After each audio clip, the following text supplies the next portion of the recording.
Pergi ke kelas, baru memegang kenop pintu. Kemudian pegangannya jatuh ke bawah. Selama kelas P, guru mengajarkan siswa cara menggunakan tongkat. Dan memanggil Pele termuda di kelas untuk menjadi contoh. Dia hanya mengayunkan tongkatnya dan menjatuhkan Pele. Kemudian tunjukkan keterampilan dia kepada siswa. Pele langsung terbang lagi. Dia meraba-raba dengan tongkatnya dan berdiri. Guru masih mengoceh tanpa henti. Tapi kali ini, Pele mengelak. Kedua kalinya masih bisa dihindari. Untuk ketiga kalinya, Pele mengangkat tongkatnya. Dan memblokir kekuatan orang dewasa dengan mudah. Kali ini guru membidik kuil. Pele bersandar dan menghindari melarikan diri. Kemudian, dia memukul ujung tongkat dan mengirim guru itu terbang sejauh 10 meter. Saat pulang sekolah, seorang anak laki-laki berlari untuk menemukannya. Orang ini adalah anak orang kaya yang menyukai superhero. Dia pikir Pele akan menjadi Spider-Man dalam kehidupan nyata. Satu-satunya perbedaan antara Pele dan Spider-Man mungkin adalah setelan ketat. Tiba-tiba, Pele merasakan niat membunuh di kejauhan. Berbalik dan melihat seorang pria membawa karung. Kelihatan mata yang mengejek punya orang itu. Membuat Pele merasa sangat tidak nyaman. Teman membawa Pele pulang, membantunya membangkitkan kekuatannya. Dia mempelajari banyak pahlawan superhero. Dan bahkan ada koleksi superhero termahal di dunia. Tapi dia tidak menyangka kekuatan Pele menjadi hebat kaya ini. Kencing saja bisa memecahkan toilet. Menggigit tulang belakang buku setebal 5 cm. Selain itu, ia memiliki indera penciuman yang sangat sensitif. Kekuatan ini diberikan kepadanya oleh seekor semut yang diberikan kepadanya beberapa hari yang lalu. Teman itu menghabiskan uang untuk membuat Pele menjadi seragam pertempuran. Hari itu, Pele menangkap seorang perampok di tempat parkir. Dia melepas mantelnya dan segera mengejar. Dikejar ke tempat itu, dia mulai takut lagi. Dia ditekan oleh bandit setiap langkah menuju dinding. Lalu perlahan naik. Perampok itu ketakutan dan melarikan diri. Pele melompat turun dan menjatuhkannya. "Siapa kamu?" "Saya Ant-Man Boy." Kemudian, Pele menunjukkan kepadanya kemampuannya untuk memanjat dinding. Tetapi sekarang kemampuan itu telah kehilangan keefektifannya. Teman melihat sepotong gula di tangannya. Ternyata kekuatan Pele butuh yang manis untuk dipertahankan. Jadi dia membuat Pele ikat pinggang untuk menyimpan permen. Sejak saat itu, bocah semut berlari mengelilingi kota. Menghukum kejahatan, menegakkan kebaikan, mengalahkan penjahat. Anda hanya perlu menggunakan satu jari untuk menjatuhkan mobil. Anak-anak pengganggu digantung olehnya dari tiang listrik. Seorang gadis kecil merias wajah di rumah.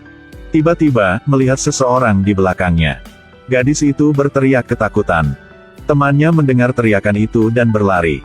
Tapi hanya melihat seorang pria memegang gadis itu dan kemudian terbang ke langit. Keesokan harinya, Pele sedang duduk di sekolah ketika dia mendengar teriakan minta tolong. Seseorang sedang berayun di atas kepala. Dia segera berganti pakaian dan memanjat dinding. Bawa orang itu ke dalam rumah. Tapi tak disangka itu palsu. Ternyata ini adalah trik yang dimainkan oleh sahabat gadis yang diculik itu. Karena dia tidak tahu siapa Ant-Man Boy itu. Jadi menggunakan metode ini untuk memancingnya keluar. Gadis kecil itu menunjukkan kepada Pele video temannya diculik. Penculik meminta $150 juta untuk membebaskannya. Pele mengajak gadis itu menemui temannya. Mereka bertiga berdiskusi, lalu memutuskan untuk menyelamatkan gadis itunya. Temukan caranya, gunakan kalung gadis itu ya. Pele mengandalkan indera penciumannya yang tajam. Dan ke sebuah rumah tua. Ini juga tempat dia digigit semut sebelumnya. Sesampainya di depan rumah, menemukan pintu terkunci. Dia menggunakan urinnya untuk memecahkan kunci.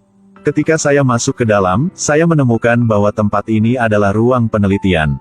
Pele menemukan gadis kecil itu terkunci dalam kotak kaca. Baru saja akan berlari untuk menyelamatkannya. Lalu tiba-tiba ada suara di belakang. Seorang pria gemuk besar melompat turun dari langit. Pele melompat mundur ketakutan. Tapi terkunci dalam sangkar kaca. Ternyata, dia juga seorang mutan. Awalnya, dia adalah seorang ahli biokimia. Semut yang menggigit Pele diciptakan olehnya. Dia membuat ramuan khusus dari semut. Untuk menyelamatkan ibunya yang sakit parah. Kondisi ibunya semakin membaik. Tetapi ayah gadis yang diculik itu mengurangi investasinya, mencegahnya melanjutkan penelitian. Ternyata, ayah gadis itu adalah direktur perusahaan ini. Bahkan memarahinya dan kata-kata orang ini seperti kutu. Setelah ibunya meninggal, dia memutuskan untuk membalas dendam. Dia menyuntikkan gen kutu ke dalam tubuhnya. Dan dapatkan kekuatan dan kesehatan yang luar biasa. Tapi harga yang harus dibayar adalah harus rutin menghisap darah. Dia ingin direktur mengalami perasaan kehilangan orang yang dicintai. Pada saat ini, suara mobil terdengar di luar. Dia keluar untuk memeriksa dan melihat sekelompok polisi. Dia langsung melompat seperti roket. Tidak lama kemudian, kutu kembali menyerang sekolah. Dia ingin menghancurkan Ant-Man yang mengancamnya. Pria berkacamata itu tertangkap olehnya. Pele dengan cepat mengejar. Tapi dia lupa membawa ikat pinggangnya. Berjuang sebentar, Pele dikirim terbang. Dia membeli minuman ringan dari mesin penjual otomatis. Kutu menangkap anak laki-laki yang memakai kacamata dan terbang menjauh. Pele menggigit rantai besi dengan giginya. Kemudian naik sepeda untuk mengejar. Dia berlari ke hutan dan menyelamatkan temannya. Pada saat ini, kutu muncul. Lempar Pele terbang hampir 100 meter jauhnya. Kemudian dia terbang, dan keduanya bersiap untuk bertarung. Temannya diam-diam mengeluarkan tabung transfusi dari punggungnya. Pele mengambil sebatang coklat dan menggigitnya. Pertempuran bertahan hidup akan segera dimulai. Pukulan yang satu ini mengandung kekuatan yang luar biasa. Keduanya melepaskan gerakan terkuat mereka. Pada akhirnya, si kutu diterbangkan oleh Pele. Dia berdiri dan terlatih-tatih. Pele mengangkatnya dengan kedua tangan. Semut dapat mengangkat beban hingga 50 kali berat tubuhnya. Pada akhirnya, Pele menjadi superhero kota ini. Dia tidak sendiri. Karena di sampingnya adalah teman yang baik. Ikuti dia sampai ke ujung langit dan bumi, bertindak dengan rasa keadilan. Biarkan saya menulis puisi pendek. Semut aneh datang, gigit leher anak ini. Di mana angin bertiup, semut kita tenangkan semua. Ingatlah untuk menyukai, membagikan video ini, dan mengikuti saluran saya.